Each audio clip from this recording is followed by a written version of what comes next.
Biden, what's in the Constitution? He was in the room when it was written.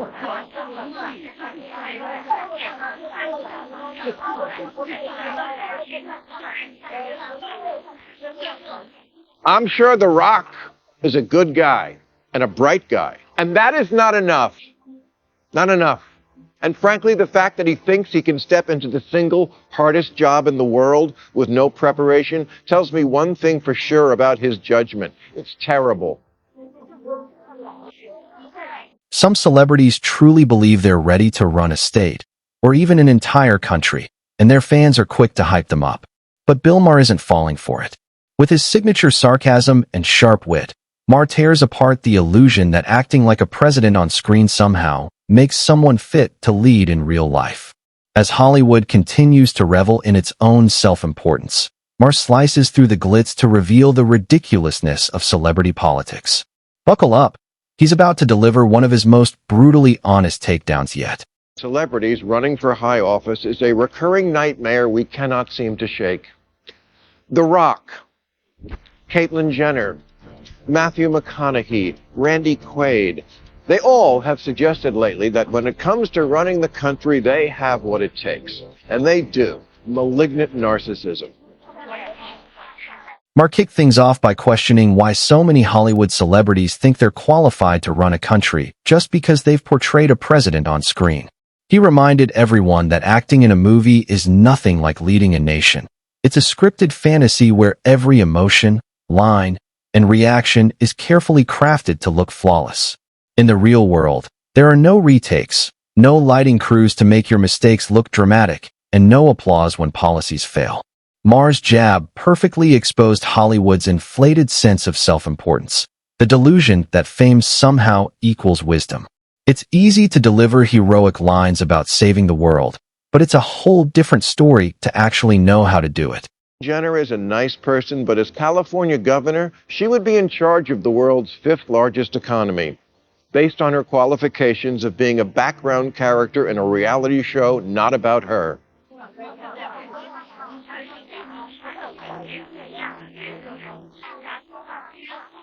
Randy Quaid, who you will remember as Cousin Eddie in the Vacation movies and as Guy rooting through your recycling bin in real life,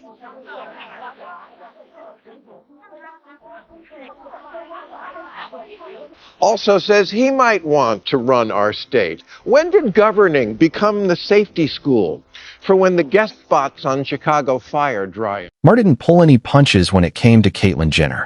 He argued that Jenner's inability to stay relevant even within her own family's reality show says a lot about her supposed leadership skills. If you can't command respect or attention in your own home or your own show, how can anyone trust you to run a state, let alone a country? Maher's criticism went beyond Jenner. It was a sharp commentary on the broader illusion of celebrity power. He extended the same point to Dennis Quaid, questioning why actors who can't even dominate their own industry suddenly believe they can handle the messy reality of politics. For Maher, fame and governance are worlds apart, and Hollywood just keeps proving him right. Lowest rung of celebrity. Rock stars, movie stars, TV stars, Dancing with the Stars, magicians, congressmen. Governing is a difficult, nuanced job with people's lives and livelihoods at stake. Perhaps you've noticed that things in America have been a little different these last 5 months. That's because there are people back in charge who spent their formative years not on a soundstage, but studying the stuff you need to know to be effective on the world stage. Maher is absolutely right. Governing isn't a movie set where you strike a pose, sign a few papers, and throw money at problems hoping they'll vanish. It's not a stage for photo ops, applause lines, or endorsement deals. It's hard, often thankless work that directly impacts millions of lives. Leading a nation requires making tough, sometimes unpopular decisions, not performing for the cameras. Too many politicians, especially those with Hollywood roots, forget that leadership is about responsibility, not image. Maher drives home the point that politics isn't about ratings or followers.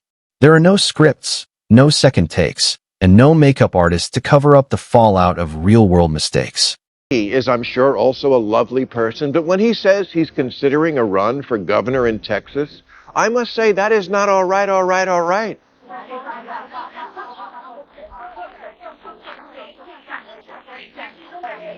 And I'm not saying that he and all these candidates haven't led lifetimes of glorious achievement. The Rock proved once and for all that weightlifters can drive. Maher introduced Lincolns to stoners, and Caitlyn married the woman who married the guy who defended O.J. And it's not that they are actors, it's that they're not professionals in this other field called government. Exactly. Expecting a celebrity to run a government is like asking a carpenter to fix your plumbing. Related trades, maybe, but completely different skill sets. Charisma, on-screen toughness, and camera-ready confidence can't replace policy expertise, administrative know-how, or the endurance required for public service. Sure, a movie star can deliver a stirring speech or craft the perfect soundbite, but that's performance, not leadership. Even the most well-meaning celebrity will eventually run headfirst into the gritty realities of governance. Budget crises, diplomatic tightropes, and bureaucratic pushback that no script can prepare them for. Fans may idolize fame and point to rare cases like Arnold Schwarzenegger as proof that celebrities can govern, but exceptions don't change the rule. For every famous figure who appears to make the leap successfully, countless others stumble.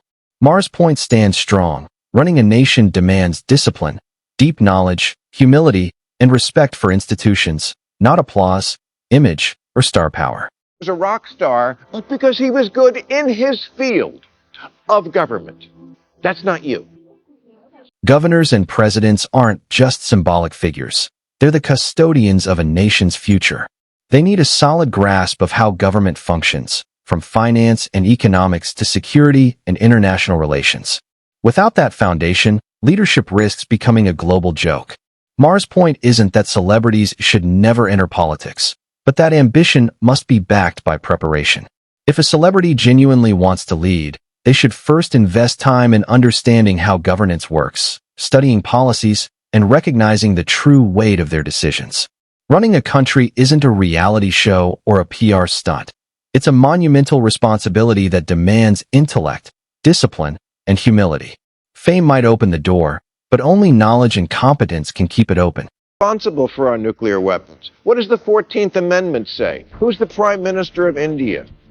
In the event of another nuclear standoff with Russia or China, describe Kennedy's strategy that got us out of the Cuban Missile Crisis. Governing is not a job you can pick up on the afternoon of the inauguration. You can't learn it on the fly. You can't fix it in post. Putin's not on a green screen, and he doesn't about your $1 million smile.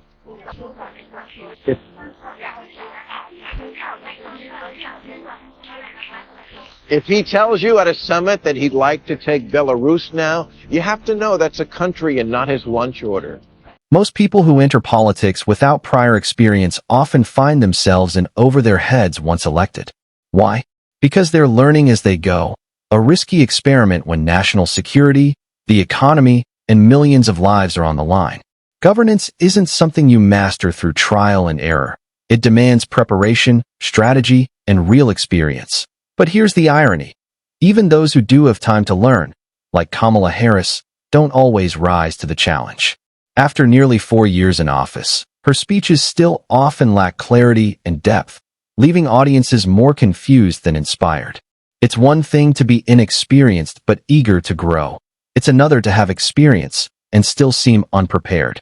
Maher's message cuts through the noise. True leadership isn't about visibility. It's about substance. What's in the Constitution? He was in the room when it was written.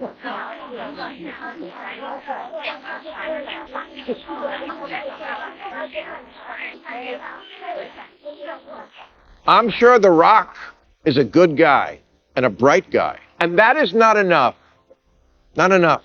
And frankly, the fact that he thinks he can step into the single hardest job in the world with no preparation tells me one thing for sure about his judgment. It's terrible.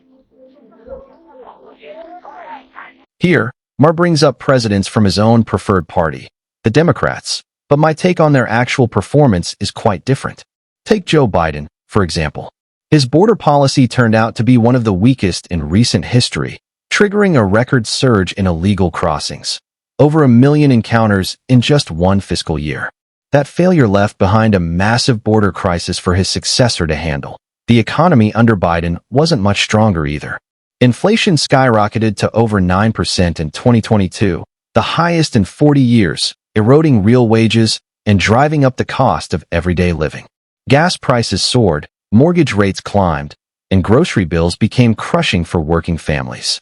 Yes, the administration boasted job growth, but it was overshadowed by ballooning debt, shrinking savings, and a growing sense that the American dream was slipping further out of reach.